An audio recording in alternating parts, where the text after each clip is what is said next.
Hello, everybody. This is Mohini Srishti from Evolved Beings, and I deeply and heartfully welcome you to Sexual Education Summit. Thank you for joining us. Thank you for taking out this time to be a part of these conversations, to be a part of this important sexual evolution and sexual movement. I feel we all need to be aware the issues, the taboo and everything, conditioning which goes around this simple term sex, or a simple phenomena which is so natural to us and to all human beings, sex. And through this summit, we try to bring the light to many, many subjects and yes, to reflect on different things through this summit. And today we have Aaron and Niten with us. Welcome, Aaron, and welcome, Niten. Thank you so much for joining us for this summit.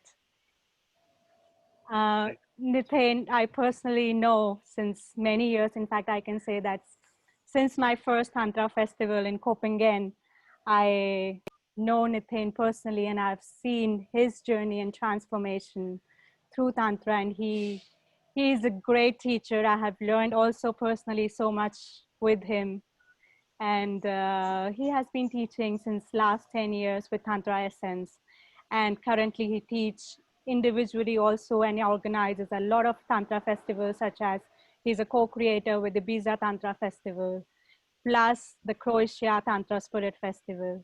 And he also is a teacher with ISTA. Niten, welcome, and thank you for joining us. Thank you, Srishti. And Aaron is a dear friend, and I would like to welcome him as well. And he has a very interesting story and transformation journey from being a navigator on ships to be a navigator in sexual behaviors and souls. And Aaron is also a lead male Tantra teacher into Elia School. And he also organizes a lot of symposiums. And in fact, he is also currently working on Integrated Feminine Symposium, which is somehow clashing with the same dates. Sorry for that, Aaron. And he has also organized Integrated Masculine Symposium. And Aaron also has been teaching, with male, female relationships and couples. And same with Niten also, he has a long years of experience in teaching with masculine and with men, and he has been doing several retreats and courses also around male sexuality, which I think this is the topic also for us in this summit and this session, integrated sexuality for masculine and porn addiction.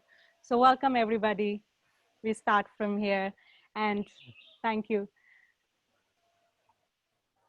So Niten or Aaron, I just like to open up by asking this question, which is the main subject of this discussion, is what is integrated masculine? Because there is so many definitions, probably each one of us has, but we would like to hear what is integrated and healthy masculine in your experience also.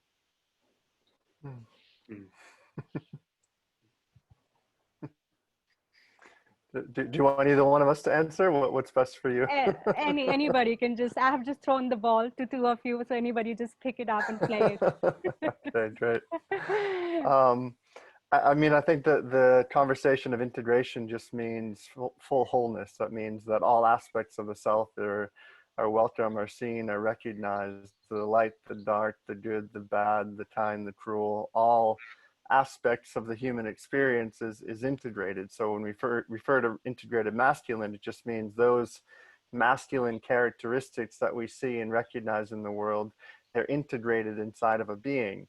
And, fortunately, although quite unfortunately, a lot of masculine characteristics in the world are seen in the shadow, in the place of abuse and rape and destruction and all the things that doesn't really have a good name to it. But when we can actually own those characteristics inside of us, then a deeper integration happens. When we can own the part of us that knows how to destroy, that knows how to annihilate, that knows how to step into deep penetrative action, then we can be more purposeful on direction, on clarity, and be more in our masculine strength and directionality, if you will. Thank you. Yeah, thanks, Aaron. And the idea of integration is for me also acknowledging that we are sexual beings and we are also spiritual beings. So there's an integration here that happens when we not only understand those concepts that sex and the spiritual energy can come together and blend as one, but also the embodiment of it. And I would say that today the necessity of an integrated masculine means like for me joining the material world and the spiritual world, and also an integration of the feminine principle and the masculine principle. So what we mean by integrated masculine is not to give a new set of stereotypes for the men, to have a new image of what it means to be a man of the 21st century, but it's to really call for a deep source of feminine emergence in the male body, and that's been my personal journey around that. That at some point, there's only so much we can do as men to cultivate our masculinity. There's a point we have to make a pause with that and address to the feminine side in us. So, one of the main topic of our summit is also sexual abuse, which we are trying to address through this summit. And I would not really like to pinpoint the men in this case, but it's been, from the research and studies, it's been seen that female are more at the side of victimized, though also there is, 1 out of 6 boys are also sexually abused. But what do you have to say about this predator kind of masculine and, whole movement, which also went around Me Too? What men needs to learn from this kind of movements, or, what is this predator masculine? Why, and what men can do, or what men can actually in practicalities can bring awareness, or how they can work on this sexual behaviors, which is not very from a So, Shrishti, for me, the conversation really starts with sex education. And of course, we all know that it's a program that should have happened at school when we were teens.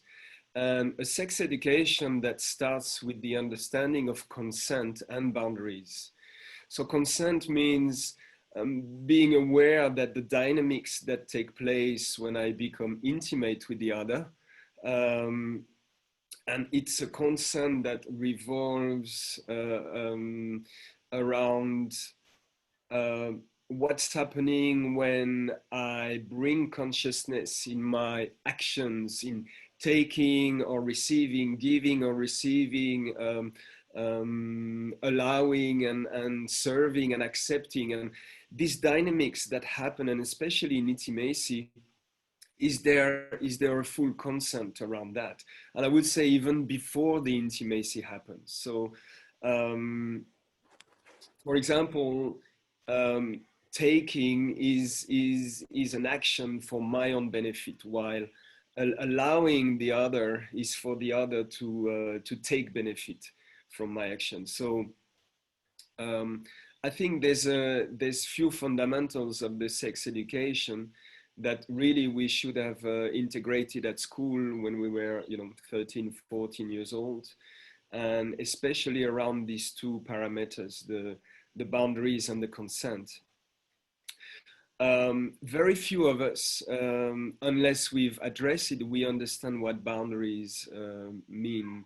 And can I fully honor myself by expressing a healthy no, understanding that a healthy no doesn't mean that I separate, that I reject, but it means that I'm in alignment with what feels right for me, in alignment with my own inner truth. And there's another thing that you also addressed, Shrishti, with the kind of predator masculine. I think with the predator, it's important not to brush it away, to put it aside. the predator is not to be shamed, or is not to be controlled or judged or repressed. It has an important role to play, in my opinion, and it should be honored as such. It belongs to our animal or our shamanic body, and it's highly intuitive actually, and it's earthy and connect us with our body. So like everything else, the predator becomes an abusive and destructive force when it's left on its own. So an integrated masculine integrates the, the energy of the animal, the energy of the heart, and the energy of the soul. And when the animal starts to vibrate spiritual energy through the heart and the soul activation, then it serves our higher selves to expand consciousness. Thank you, Niten. I'll also give chance to you also, Aaron, to add on this particular question and topic.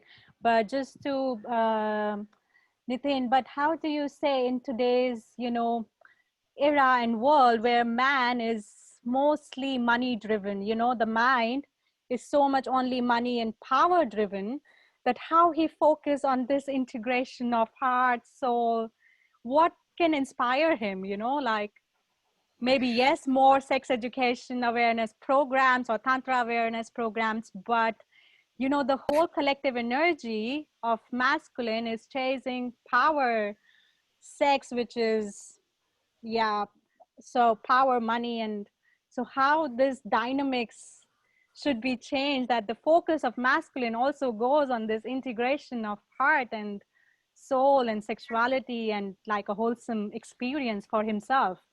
Mm.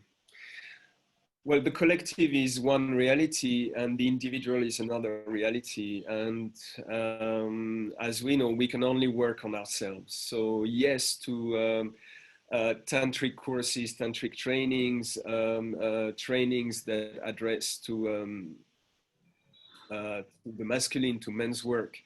There's the beauty of our time is there's a paraphernalia of trainings that is really now beneficial for the individual to bring this into their daily life. So there's no quick recipe. It's really like establishing some form of practice that one can repeat every day, and being familiar with certain situations mentally, emotionally, spiritually, and also reprogram the body in a certain way. So there's no shortcut for that. It's in my understanding, individual evolution is an art. Love is an art. Self-love is an art. And like any form of art, you have to practice, you have to do your scales until you can compose your piece of music. So the same goes with individual evolution. There's a daily practice that definitely needs to be integrated. So for all the men out there, the power that you've developed and the social status and the thriving out there in the material world that you've developed, you don't need to touch that. But I would say make space in your daily life to develop a quality that is going to enhance your heart, inspire your soul, and activate your body so that your body can start to continue to be healthy and strong. So that would be my advice, and let that ripples out into your outer activities. Thank you. Aaron, what would you like to add to this whole? Yeah, a few things. I mean, for one, when you're talking about power, like there's a belief in our world that's very, intellectually driven, that power resides in the mind, but really true, authentic power resides in our lower chakras. It resides in our base. And so, as we look at the world that's trying to manipulate, trying to get somewhere through logic, reason, understanding, that only gets us so far. And I'm sure anyone listening right now can relate to a moment where you felt within yourself or within others, wow, I can feel the energetic power that being is inside of. What that means is that power is just not, oh, I understand more than you, I'm going to explain more than you. The power is actually being felt at a deep cellular level inside the body. But what that requires is we have to go in to all of the unconscious, all of the things inside, the murkiness, the ugliness, the things that we're ashamed of. And part of that, as you were saying before, is that predator energy. The reason that the predator is so chastised and pushed down is because for most people, they completely deny that energy as being part of their own self. So, you know, one of the things that we've learned in the human experience is that we are everything. Everything that we see on the outside is a reflection of what's happening on the inside. So if I see somebody acting in a predator way or an abuser way, instead of blaming, shaming, criticizing them, I can begin to own the energetics of that within myself. Now, that doesn't mean that I go out and do all of those things. That's not what we're giving permission for. It means that energetically I can own that. And that's really where we can start to feel more deeper true power in our body, in our being. And it resides at our sex center. And one of the things I love about this summit and what you're creating here, it's like we're all here because mommy and daddy came together and had sex. So like sexual energy is the most powerful, potent energy we know. But because of that as well, it's the most misabused energy. So around this, around abuse, around sexual abuse, around all of it, most people have had some sort of sexual abuse. So it's at the end of the day, bringing safety back into the body. And the way that safety comes back into the body is by feeling all the things that we've moved through, that we've endured, that we've experienced, to bring a sense of a softening of the nervous system, a relaxing of our bodies, so that we can actually begin to breathe down into our lower chakras. So most people you'll see are only breathing up here, because most of our society is like this. Our heads are forward and we're going around like this, trying to get somewhere. But when we take a step back and we breathe into the body, then we can feel, so everyone right now, just breathing in. You can feel more space in your body when you begin to slow down, when you begin to recognize that all of the things that you're shaming on the outside, all of the things that you think are outside yourself, are actually a reflection of what you're ultimately abusing to your own being. And that's, you know, for me, one of the most important pieces of this, because we can have these conversations till the end of the day, and it's great to understand it. But what the real change happens is when we go into the body and feel all of the things that we're not willing to feel. Yeah, just, you know, because some of the audience could also be in, you know, who hasn't experienced tantra so far, or has been kind of waiting at the side. So for just maybe in few words, can you just highlight the features of what does it mean integrated masculine, or what does it even mean, you know, because in normal world, maybe people just understand male, female, boy, girl, or yeah, but what does it mean, just the features of integrated masculine? Well, for one, it's first understanding polarity, and polarity exists in this human experience. We're made up of cells. Cells are positive charges and negative charges. So inside of this human flesh suit that our soul dwells inside of, we have a masculine polarity, a masculine presence. We have a feminine polarity, a feminine presence. Those two parts of us are kind of this giving and this receiving. You can look behind me, you can see in Hindu tradition, we have Shiva. Shiva represents much of that masculine polarity, that masculine presence, that kind of seer of all, that individual that has full directionality to recognize the perfection of existence. The feminine polarity is kind of that everything that swirls around Shiva. So it's Shakti. So understanding both of these gives us a greater sense of what could integrated masculine then be. If I'm not holding awareness inside of conversation, then I'm probably dropping down into the shadow of masculinity.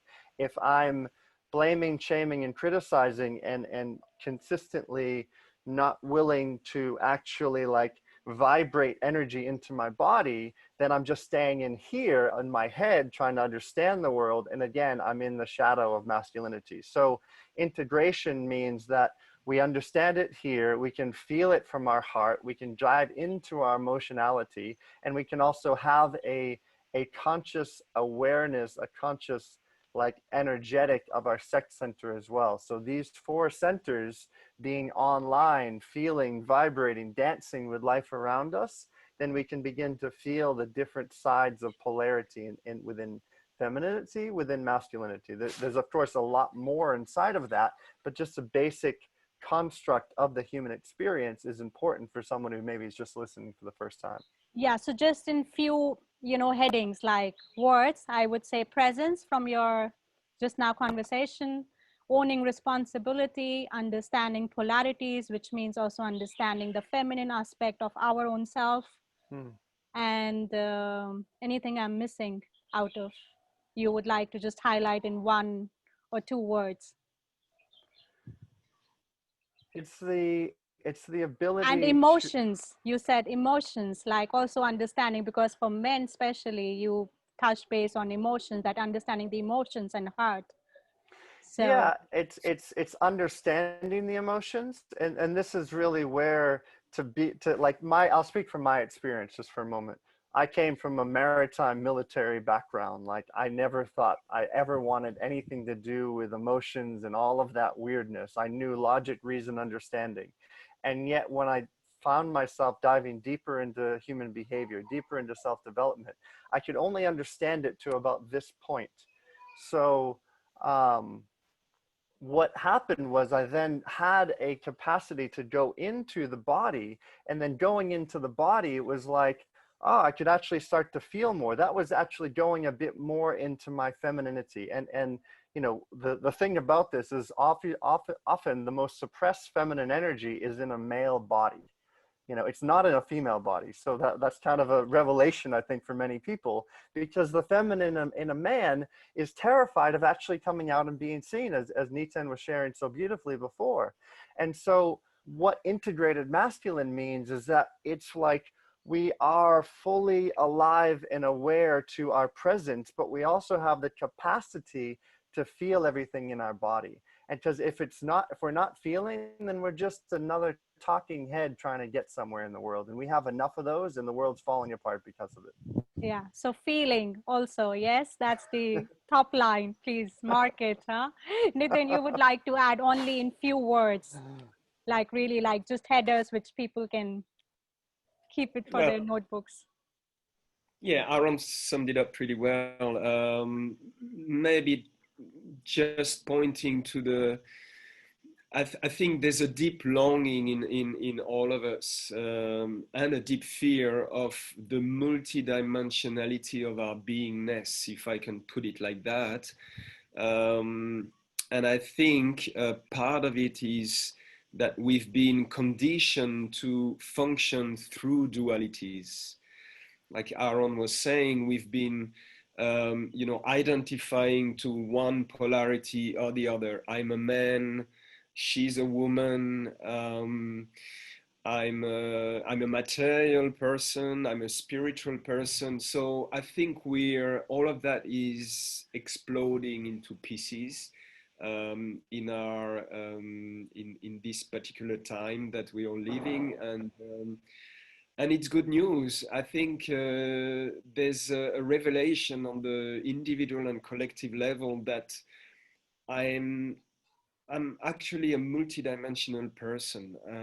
I'm not only functioning through ego structure and identity, um, but I'm also connected to something which is much vaster, much bigger, and and there's a possibility to experience that in my own body in this journey that I have on planet Earth. So the multidimensionality and coming out of the confinement of identification, of stereotypes and social construct, I think it's a big pivotal time and a big transit in this moment. Yeah, thank you. So just sum it up, what Nitin has probably said is disidentification with our personalities or our characteristics, that, oh, I am a father only, or I'm a businessman, or I'm a male. So having these kind of disidentifications, because yes, I completely agree that we all are multidimensional beings. So what does that mean is exploring our complete self, exploring our feminine, exploring our masculine, then then see where it takes us, where this journey takes us into the integration, into a finer integration, and this rainbow to reflect into all our colors and into all our spectrum and being. Yeah. I'll move to consent and boundaries and connecting with sex education, because that's our main focus. So what do you think that parents of teens, tweens, or maybe youth needs to understand on consent and boundaries, or what other aspects of sex education should be taught by parents, or should youth know or try to learn? Yeah, I was referring to boundaries because I think that's one of the root cause of sexual abuse. Of course, there are other aspects, but it goes on both sides.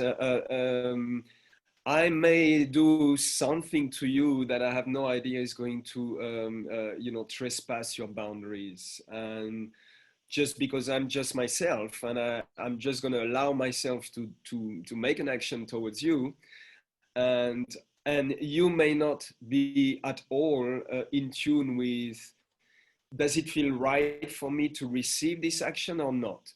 So I think that's the boundaries is a very important subject to start with, and it doesn't mean that I need to create blocks. It doesn't mean that I need to, every time I relate with someone, that I have to come with a set of ninja moves and how I can protect myself from negative energies or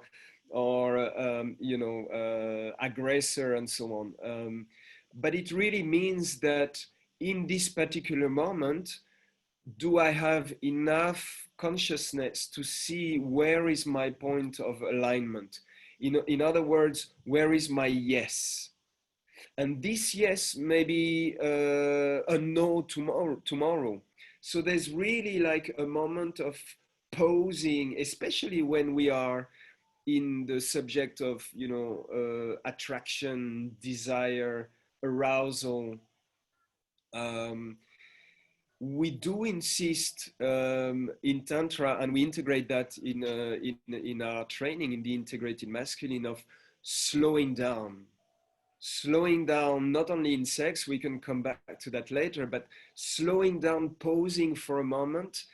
Aaron was showing like breathing. It's take a breath. It sounds so simple and so cliche, but actually when we enter those dynamics of attractions and not knowing maybe what's happening in us in terms of desire and arousal, this is a time to take a breath, to have a pause, and to really allowing our consciousness to quickly check in, is this a yes for me or is this a no? And then communicate that in the most simple and direct way to the other. So boundaries is very porous in that sense, because I may have a no in me that says it just doesn't feel right, it just doesn't feel okay right now, but maybe I start to have a conversation or a little bit more interaction with the other, and that no suddenly transforms into a yes. There's a trust that builds up, there's a trust that starts to settle in me. So the boundaries are porous. They're never like cemented. They're never like, they're not meant to reject the other or to create a sense of separation. Boundaries is always like the measurement stick that shows me, is my consciousness aligned with the language of my body, with the intuitive part of my animal self. Mhm. So as you're saying, the pause, which I really feel is important for all of us in life, and this COVID-19 is a great pause for the world. So why not we just, maybe you can lead all our audience into a small 2-minute pause meditation, which could be just good for, yes, can you initiate or facilitate us in a 2-minute pause, conscious pause? Yeah, and I would say, instead of just, freezing right now, let's pause with life. So let's just like take a breath in through the mouth. And as we do that, we can allow our belly to swell up. And as we exhale through the mouth, we allow our belly button also to pull in. Okay, so we don't have to force it. We don't have to direct it or control it, but just let that inhalation through the mouth bring life and prana and life force energy to our belly. And as we breathe out, we let the belly become flat. So let's just close our eyes and do that for a moment.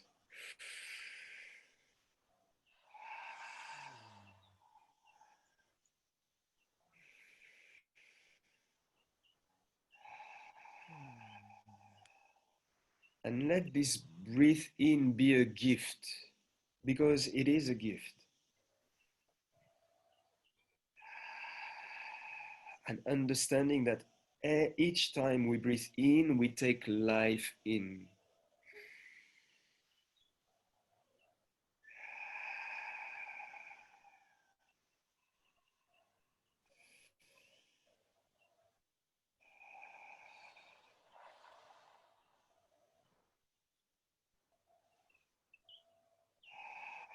And with the next breath, maybe you can rest your hands on your belly. Just come back to natural breath.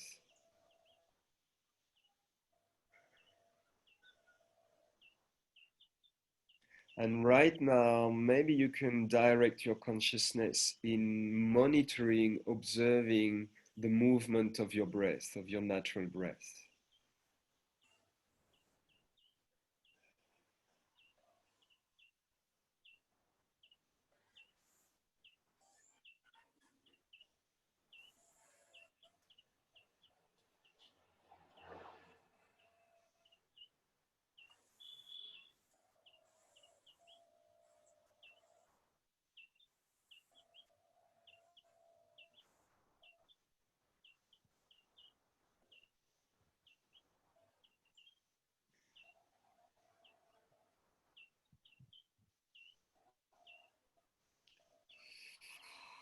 And with the next inhalation, you can open the eyes.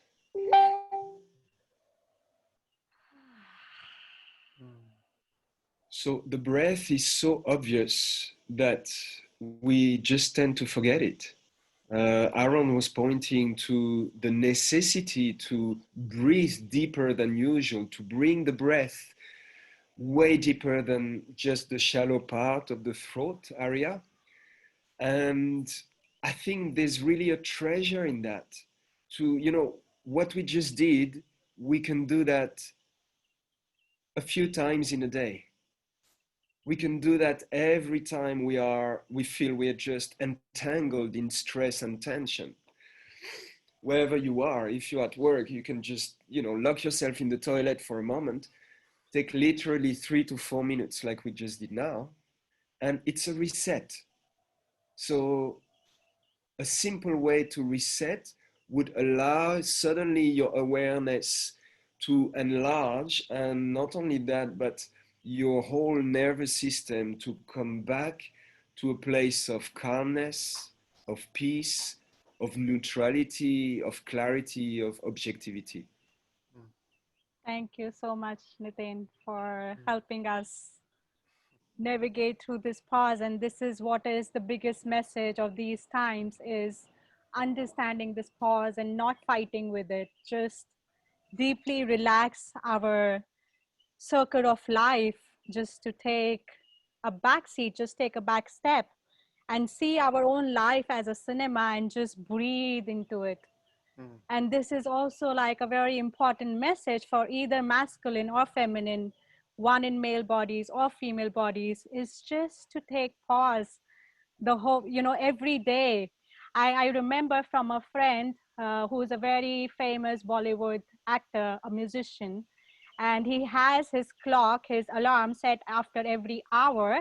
And what he does is because he's so busy in everything, he has no time to take any pause. So every hour his alarm rings and he just leaves everything, drops everything and just breathe for 2-3 minutes. And I was like super impressed that, okay, he's fully into materialistic world, but he's, navigating with consciousness, navigating it with awareness. Mm. So thank you for bringing this point in this discussion of pausing.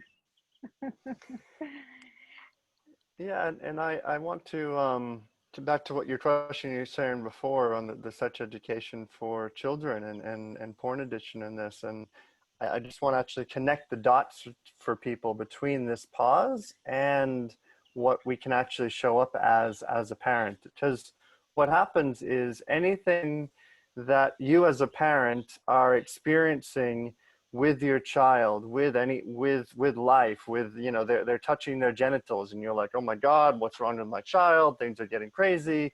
Oh my God, they were watching porn.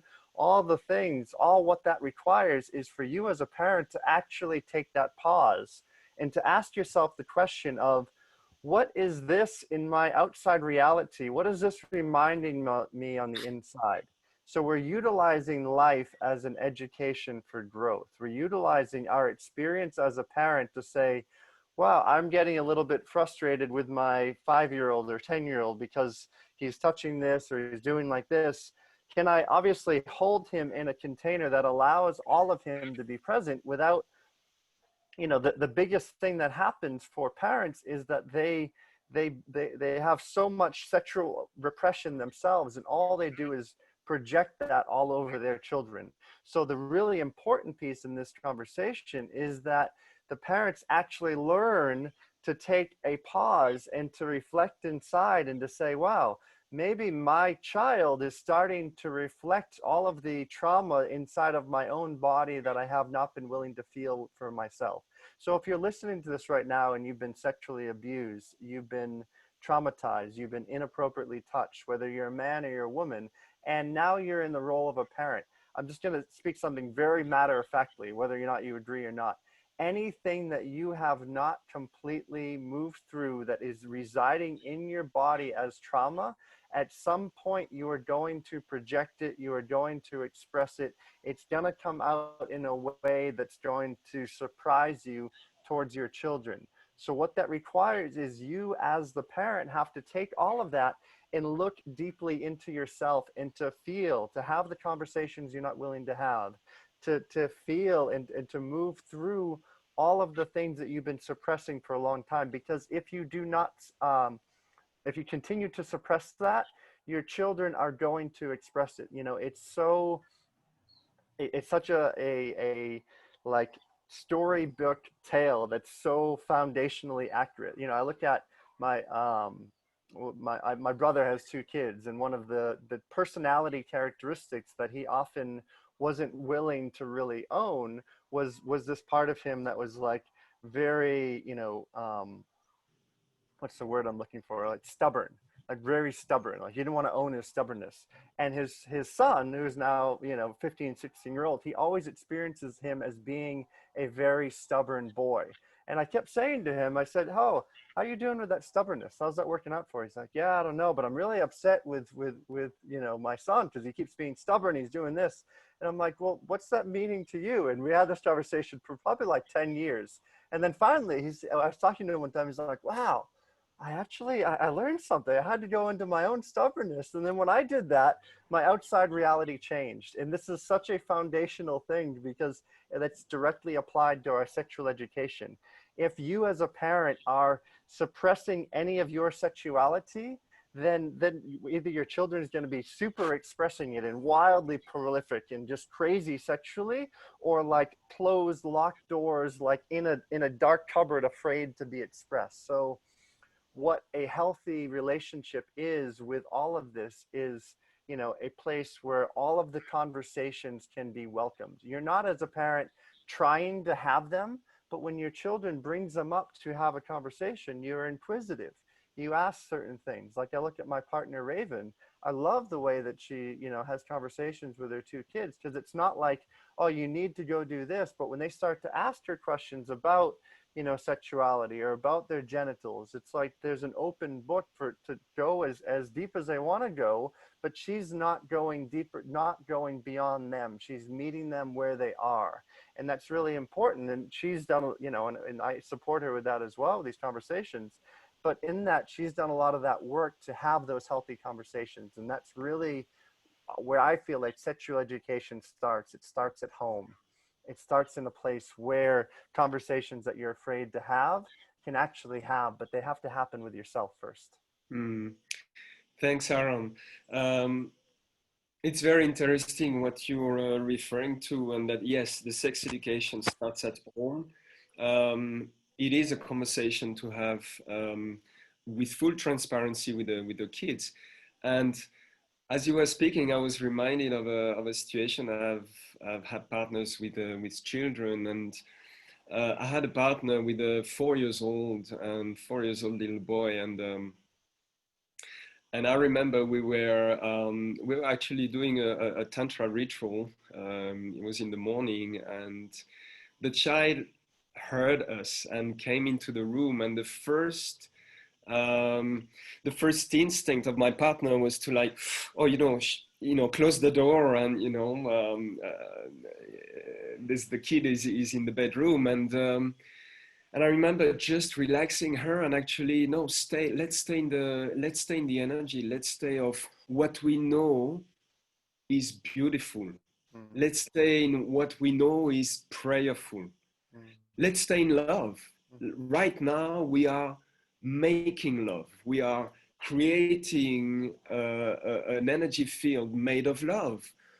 And we stayed there, and the child came, and not only he came, but I remember 4 years old, and usually he used to come and scream and jump on the bed, and that morning he just sat in the corner of the room, and he was so silent. It was amazing. It was like there was something in the consciousness of the child that knew that this moment was very precious, was very special, was very holy, and we were both into tears after a while, and bringing the child into the bed. And the first thing that he said, at 4 years old, they start to speak their first words. But he's like, you were doing yoga? And we were like, yes, we were doing yoga, yes. And we started to engage a little conversation, around beauty, around union, around bodies, around hearts meeting, and so on. Um, so to the parents out there that have had the good fortune to come in contact with sacred sexuality, with tantra, and things like that, I would highly recommend to consciously create a space, a ritualistic space, where you bring your bodies, your heart, your souls together. You know that you are in prayer to the god and goddesses, and bring the child, make the child be part of this ritual. I think it's a very, very deep level of transmission, that the child can receive an imprint, and a strong visual imprint, that will totally change his perspective, or settle his perspective around sex and ritualistic sacred sexuality later in his life. mm, Thank you, Niten and Aaron. Like, few of the points what you highlighted really touched me so deeply, being a mother of 1.5-year-old.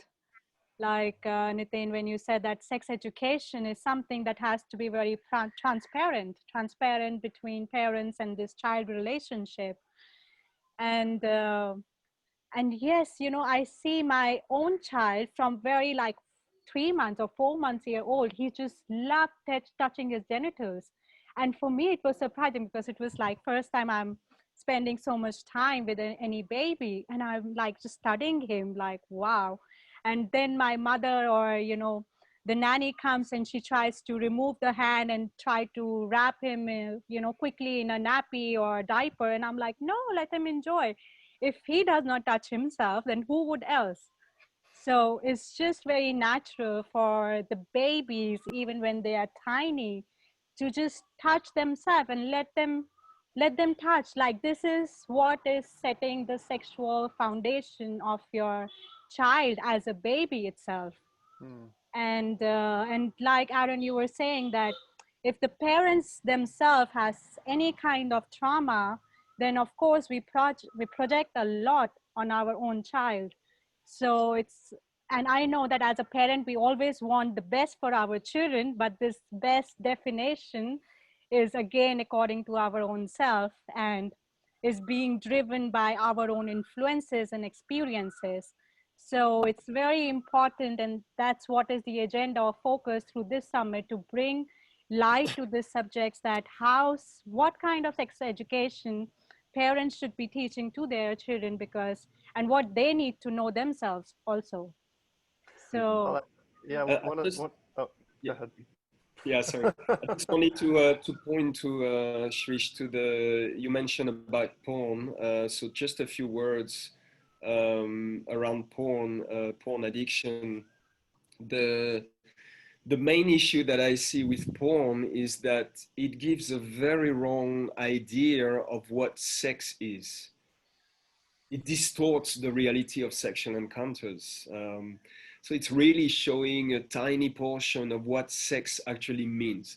For example, it shows women coming into orgasm just a few moments after penetration, or it shows, you know, men ejaculating all the time. So it's sending the message that ejaculation equals orgasm, that ejaculation means that end of the story, this is the goal, this is why we are coming into sex for. And so that's a very wrong idea. Not to say that it doesn't exist and it's not part of our sexual arena, but it's, the problem with porn is it locks us into one-sided way of making love, which of course for those who've been, you know, dipping into the world of tantra or sacred sexuality, we know that there is a vast array of sexual expression, not just what we see in porn. And the second thing that I think porn addiction is creating is it's basing sex into the mind. So the more addicted we are to porn, the more our sexuality is going to be based in the mind. And that creates a whole lot of consequences because of that. As we know, mind is designed to calculate, is designed to have a goal, to be logical, and so on and so on. And all those qualities in intimacy are simply not necessary. In intimacy, we want to be spontaneous, we want to be innocent, we want to be flowing with the different currents of energies. And we were talking about multidimensionality. Certainly in intimacy, we want to be multidimensional. And so it lodges the sex energy into the mind. And actually, the original seat of the sex center is in the brain, not even in between our legs in the root chakra. The real sex center is in the brain. The brain is going to fire up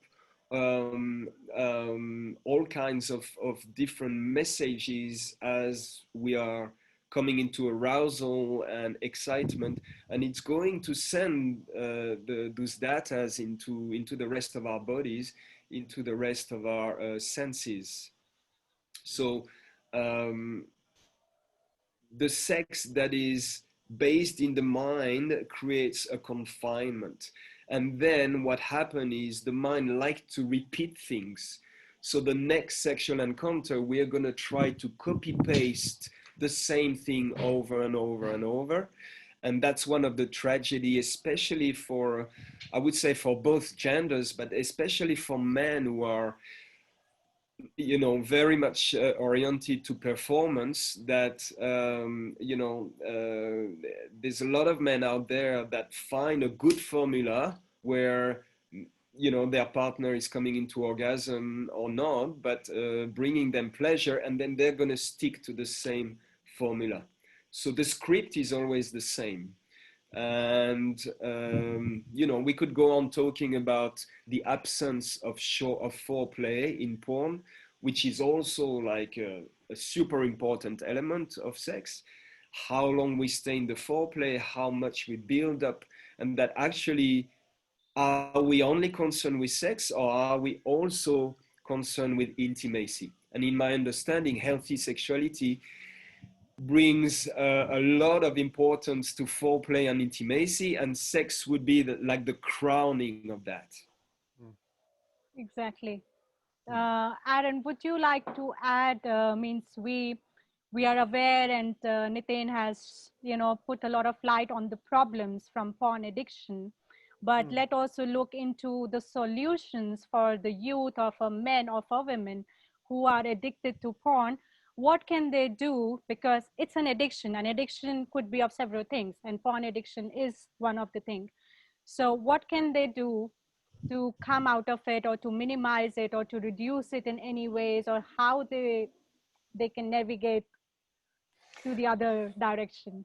Yeah, good question. And for one, just, you know, for those of you that don't know my background, like one of the things when I would first get on a ship, it would be, here's your stateroom. This is your, you know, this is your work schedule. And how big is your hard drive? How many terabytes or gigabytes of porn do you have? That's almost like an introductory conversation when you're joining a ship as a merchant mariner. Right. So I know porn addiction quite well. I know that world. That's like, that's, you're looking forward to. You want the high, you want all the chemicals that come with it. And, you know, I worked a lot with men, especially around the place of porn addiction. There are solutions along the way. And for one, you know, the piece I was going to tie to this, what you're saying before, it's like our place of self-pleasure actually starts inside the womb. Like there's that, you can see photos and you can see children, like you know, babies inside the womb playing with themselves. So really one of the first solutions is beginning to find touch in the body that's non-agenda oriented. That means that, you know, at the end of the night, I have some, you know, coconut oil next to my bed. And sometimes, like, if I'm working a lot, I'll just take a few deep breaths and I'll just take some gentle, slow touch, maybe a little bit of oil, just touching my body and connecting to my own self-soothing touch. I'm not turning on, you know, my best porn addiction. I'm not doing all that. There was a time in my life when I had to do that in order to go to sleep. Like, I know that journey well. What changed it for me when I could begin to rewire my nervous system to find self-soothing touch without trying to get it anywhere. And so what that requires is there has to be a willingness, because if there's no willingness, like I have conversations sometimes with guys who are in their 60, 70 years old, and they literally have been masturbating to porn for 40 years, 50 years of their whole life. And at a certain point, there's actually no more willingness. It's just like, this is what I'm doing every day.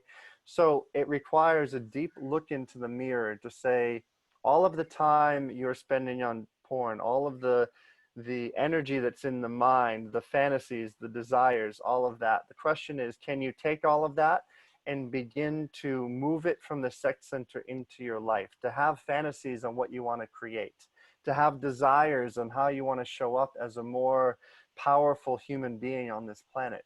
When we can let that sexual energy rise from our base and move through our body, then this desire for porn will slowly start to go away. I'm not saying it's going to change overnight. It's a slow, gradual process. Some people will go cold turkey and just cut off.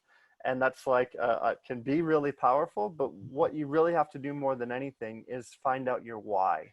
Like, what is the why that's going to continue to move you ahead, so that in that moment when you're like, oh, I really need a fix, because it's like a drug. It's like, you know, I need a fix into my arm. I need to release the high of when I have that ejaculation.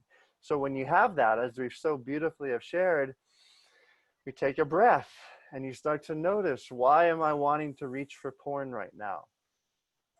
Maybe because I don't want to feel the conversation I just had an hour ago. Maybe because I've been running around busy all day and I just want to numb myself a little bit more. So the process is really starting to get aware at what's underneath the surface of the decisions you're making. And what I would highly, highly, highly recommend is at least try a 32-day process. 32 days is a magic number. Say, can I stop watching porn for 32 days? And it's going to be challenging. I'm not saying it's going to be easy. Like, it's going to be challenging, but if you have a goal of what your why is, so you can be more integrated, so you can be more sexually alive, all those things, it's not happening through porn. There has to be a say, okay, I've let that go. And what's crazy is, like, I remember, you know, years later, like, I still had the hard drive with me and I turned it on. I was like, what did I see in this? This is a little weird. Not weird, like I could see the sexual gratification of it, but it just didn't quite, you know, do it to me in the same way. And it was like, wow, I could feel that through all those years of being at sea and with the porn addiction, there was a shift in there. And there was a shift of, I came back home into my own body. And I think that more than anything is what's required for any person to really be willing to let go of the porn addiction, is to find safety and home back in the body. And it doesn't mean that you're never going to watch porn for the rest of your life. It just means that it's noticing that, wow, this has become quite an addiction and it's numbing me from really feeling the fullness of life. Yes, exactly. So thank you so much, Aaron, for highlighting that first step is the willingness. That are we willing to go to the other side? Are we willing to taste what does it take, or what does it mean to go on to the other side, and to be conscious towards our own sexuality, and to let our body discover on its own self. And the thing what you are saying, that we need to find just with touching that soothing effect, that soothing feeling, because any addiction, what it is doing is just to numb ourselves. So whether it is of drugs, alcohol, porn, phones, electronic gadgets, shopping, so it's just trying to numb ourselves, trying to take us disconnected, making us disconnect to our own core, to our own soul calling. Yeah, so thank you so much, Aaron, for highlighting these points. Niten, would you like to add quickly anything people can do to be on the other side? You know, once they have the willingness, then what can they do? Then enroll to our training. It's called the Integrated Masculine. And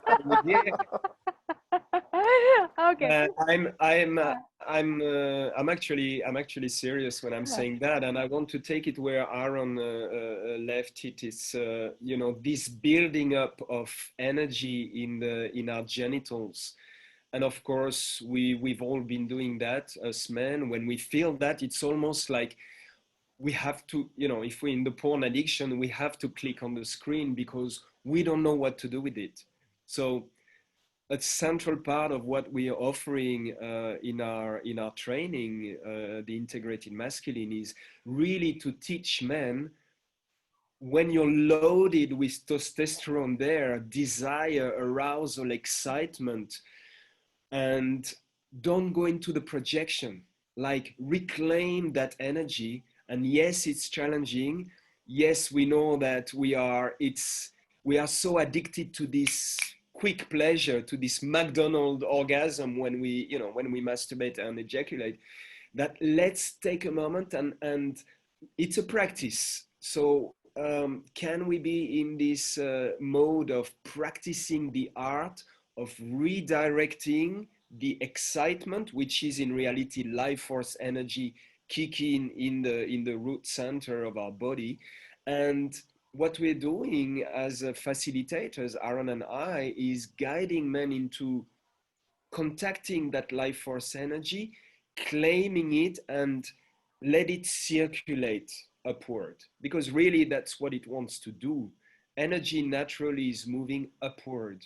So, uh, yeah, I just think that there's a lot of gems and very, you know, vital things that we are offering for the guys out there who are willing to step out of habits, of conditionings, of stereotypes. And Guys one of or girls, just to make yeah, it, yeah. yeah, and step out of the goal. Yeah, so that's one of the things that you know, there's a lot to say, and I think we are very passionate about the subject. Yes. Um, but yeah, I would like to say that take your, you know, take it in your hands. Take, you know, enroll in courses, whether it's our course or some other course, but get inspired intellectually and bring those concepts into embodiment. And very quick, the results will be obvious in your daily life. The results will be obvious in your relationships with your family and your co-workers and so on. Yes, thank you so much, Nitin. And yeah, let's just go a little bit more into, you are having upcoming soon this integrated masculine course online, which could be very helpful for men or women, masculine or feminine, sitting anywhere in the world. They can access this great wisdom, I would say, the great wisdom of the body, of mind, of heart, and of soul.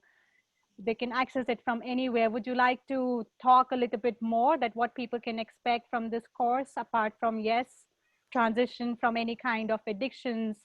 Also, ejaculation is, you know, big concern or big question in most of the men as a, you know, subject, that how much they should ejaculate, when, or is it okay to ejaculate 4 times or 5 times or 3 times in a day or not? So yeah, just a little bit more on your course, and then yes, I think the time is ticking, and we all can, I think we can talk for hours, but yeah, just keeping the time frame in mind. Aaron, would Yeah, you like to, yeah, talk about the yeah. course? I would say to anybody listening who is feeling the call to take this work deeper, like there's moments in our spiritual journey where we recognize, okay, I've hit a plateau and I'm ready to evolve a little bit more. And I love the title of your platform, Evolve Beings, because that's what we're always doing. We're evolving. So if especially you're a man, you know, or you know, male body, again, the course is for both, and you're finding yourself hitting the same roadblock, you're hitting the same brick wall, you're in the same type of relationship, and you're in there for a year, and then you find another one, and then it's the same pattern over and over. What this course is going to do is support you to go into some of those unconscious layers and begin to repattern the way in which you show up as an individual in the world. But what that requires, as I said before, is a willingness to simply say, hey, I'm ready. So if you feel like I'm ready, all the information is below. You can check it all out. And Niten and I, who've been in this field for a long time, are going to support you and guide you and take you into your own individual journey with work and programs every day that really can support you to show up as the individual that you know you want to be. One of the, you know, the things that a mentor of mine did a long time ago, he said, when you're on your deathbed, when you're at that moment and you say, hey, I had all these lessons, I had all these things, but I actually utilize them. What any course, and especially this course, is it's changing things on a cellular level, and it's going in to your heart center, to your sex center, to your emotional center, to your consciousness, and basically cleaning out all the cobwebs so that you can show up in your world as a better father, as a better lover, as a, you know, as a better businessman, all of these different things, because you have to go in and clean out the cobwebs so that energy can flow from your base to up through your crown, and you can actually be the man, the woman that you've known you want to be here in this life. And it requires a part of you to say, okay, it's time to grow. You know, the classroom is ticking and I'm showing up. So if the classroom's ticking, you're showing up. let us guide you. We're here to support you. That's some 2 cents from me. Thank you so much. Yes, Niten, Yeah, yes. and this training is highly experiential. So we're not just there giving a lecture, a set of information. We are framing subjects and themes that we are choosing every day, but really what we are interested is to create situations so that the body, the physical body can experience it, the emotional body can vibrate it, and so those methods we've been practicing them to a certain extent that now it has become, I'm sure it's the same for Aaron, I speak for you, that the practices are not meant to be for a whole lifetime. And that's the beauty of this kind of work, is if you're sincere enough, you dive heading into the practices, the methods that are offered to you. And before you know, it sinks into your bones and marrows and your cellular level, and it transforms you before you know it. And as I said before, you can really say that a set of teachings is bringing transformation when life starts to reflect that to you, when your perception shifts, and you can recognize the signature of love everywhere, through people, in nature, and all the different situations that you encounter in your daily life. The signature of love and the gratitude that you feel in your heart is here to stay. Um, so a few elements quickly of what you can expect, especially as a male body in this training. We're gonna address the issues of performance and the need to let go of performance, especially in intimacy, by relaxing into who you are as a man. We also bringing an element of addressing the body. For some of you who have taken care of your body, going to the gym, and that may be a good thing, but how much of an image you're still trying to convey and out there. So we're teaching men also we're bringing awareness to respecting and loving the body, learning its language, listening to its subtle messages, because the body always constantly send message, and very few of us are actually here to listen to it. What does my body is trying to say to me right now? So a big part on respecting and loving the body.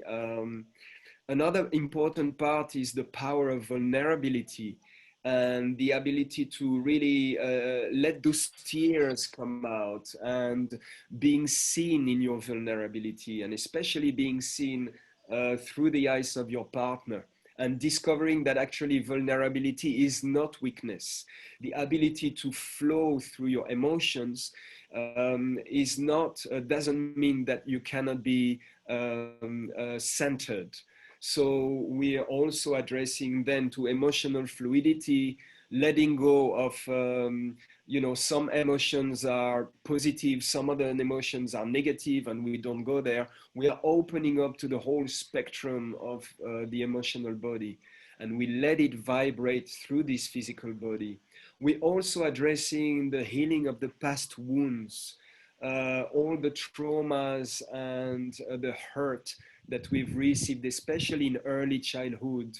We're addressing to that and how it affects in our intimate relationships and all sorts of relationships in general. We also pointing towards the understanding what we mean by orgasm. So orgasm is a big subject that is not confined to ejaculation, but actually that it's a whole body situation, a whole body phenomenon. So what does whole body orgasm, and what eventually coming into an orgasmic state, even when you're not making love, what does that mean? And how to embody that? Um, So all in all, this training is designed to improve the relationship with yourself, the relationship with your beloved, the relationship with your family, and the relationship with the world at large. Yeah. Thank you so much, Niten. And just to sum it up, yes, you can see that there is such a vast experience and knowledge and wisdom talking through these two gorgeous men with us. And if really somebody has willingness, the resources are there. If you have a question, I feel existence sends you the answer. So if you are a true seeker, it would bring you what you are looking for. It would quench your thirst. And there is no full stop, I feel, to the evolution of being. And that's why also the name of our project is Evolve Beings, because I feel that we are ever evolving, and knowledge creates awareness. Knowledge helps us to bring the evolution. And this whole existence and srishti, and srishti means the world, and the universe is evolving, and so are we. So if you have the thirst, it would bring you somewhere where your heart and being has to be. And anything quick, Aaron, you want to say? Or I think he covered everything in the course. Maybe just last 2 minutes, something fun. We can play a rapid fire round. I have seen it in many series, and it always motivates me that in our this series, let's bring the rapid fire. So I'm just gonna say a word, and whatever comes to you, the first, just say it out. And doesn't matter if both of you speaks at the same time. I believe the audience can hear. Yeah. Should I start? Sexual abuse. Wildly orgasmic and crazy. Uh, ouch. Porn addiction. Get through it. Move on. Girlfriends. Troublesome yet beautiful. Sweet. Women. Shakti, goddess. Teachers. Sex. Yum yum. Mm-hmm. Sex education. Important. Yes. Sexual awareness. Necessary. A must. Tantra. Everything. Shiva Shakti. Evolve Beings. Yes. Shrishti. Thank you so much. Thank you, Niten and Aaron. It's a wonderful conversations with you, and I hope, dear audience, that you also enjoyed. And thank you so much for joining us and taking out this time to listen to us. And I hope that you got some tips to make a change. You know, the changes are always fearful, but it just leads to a more expansion in our life, a more expansion in our being once you get through it. So after every darkness, there is light. And how to get through the darkness is just turn on the lights. So yes, I hope that you received something from this conversations, and thank you again. Keep continuing. And if you have any questions, because this is not the live session that you are watching, it's a pre-recorded one.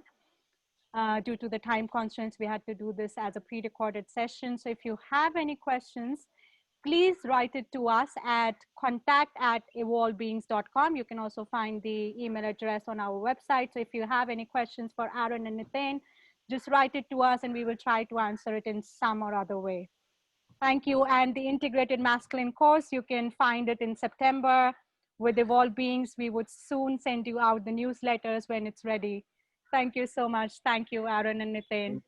Thank you, Thank you. Shrishti. Thank you. Thanks, Aaron. Thanks, brother. Thank you, brother. Bye. Ciao, Bye-bye. ciao.